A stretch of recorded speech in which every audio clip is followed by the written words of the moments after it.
Hi, in this video we're going to focus on how you can use automated emails before and after a meeting.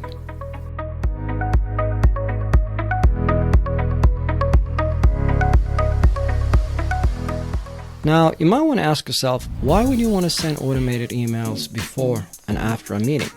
And the main reason is you want to provide additional motivation to those who have already set up a time to speak with you, to actually show up to a meeting, and you want to build trust with those who already have had a conversation with you so that they're more likely to engage with you moving forward. So to show you an example on how you can do that, we're now going to get into a case study. So what I wanted to show you now is the inside of Calendly, which is a tool that I use to schedule meetings. Now what I do is I use Calendly as a tool where I just share simple URL, basically a web address that allows people to set up a time that suits them.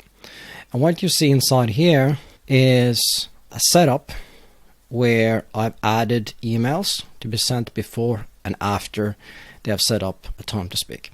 So the first one I wanted to show you here is the email that I sent before. So here you see that it reads, "Thanks for setting up a time to chat. If this is the first time we meet, I will try to ask you 4 questions to be an effective listener and help you the best I can.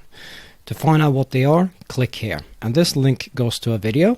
And the reason I try to share like this and just not get into the 4 questions immediately is I want to trigger a little bit of curiosity and get people to be emotionally invested. So if they take the time to click here and they look at the video, then they have taken more time to learn about me and the work that I do. And that will make them more emotionally invested into actually having a conversation with me. So the next message I wanted to show you is here a message that I sent out after the meeting has been completed. So basically 30 minutes after. So now if we click edit, we see a message that I sent afterwards. And here you see that I get into a little bit of a different copy. "Thanks for the chat, and I hope you found the time we spent together valuable. To hopefully give you more, here are 3 books I found to be very useful in my life." And here you see that I've provided the names of the book, the reason why I wanted to share it with the person I send it to, and a link to where they can get the book. And I ended with the text, "I hope they can give you as much value as they have given me." And the reason I do that is I just want to build on the relationship, because it's possible that someone I'm having a meeting with right now might not turn into something in that particular instance, because it's not necessarily the right fit.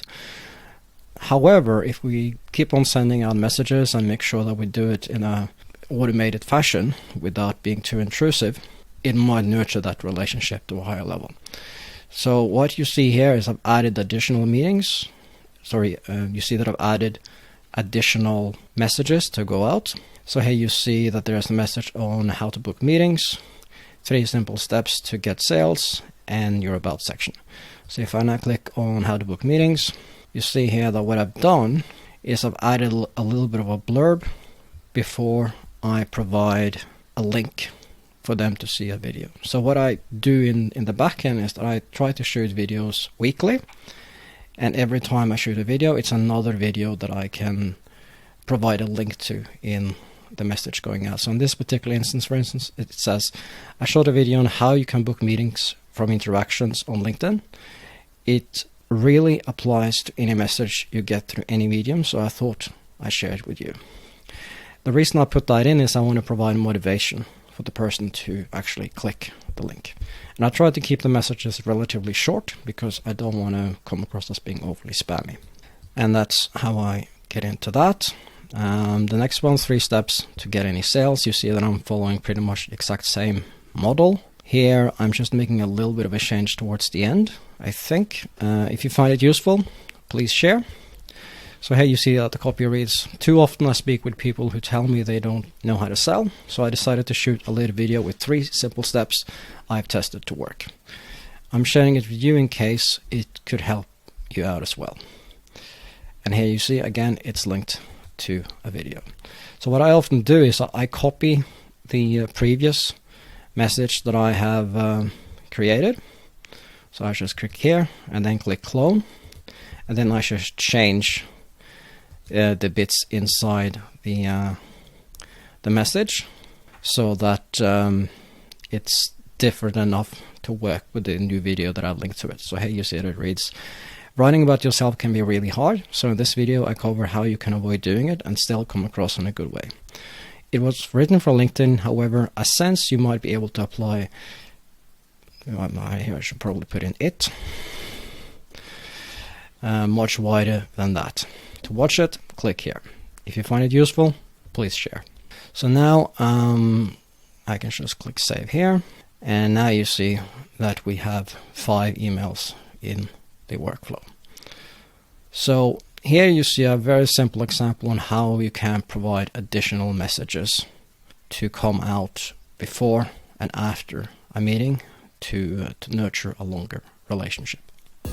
Now, to implement what it is that you just learned, what I suggest you want to do is to write down one email that you can send out before a meeting and one email that you can automatically send after a meeting. Now, the reason you want to do that is you want to maximize the amount of people who are motivated to show up to your meeting, and you also want to build trust with those who've already had a conversation with you so that you nurture that relationship.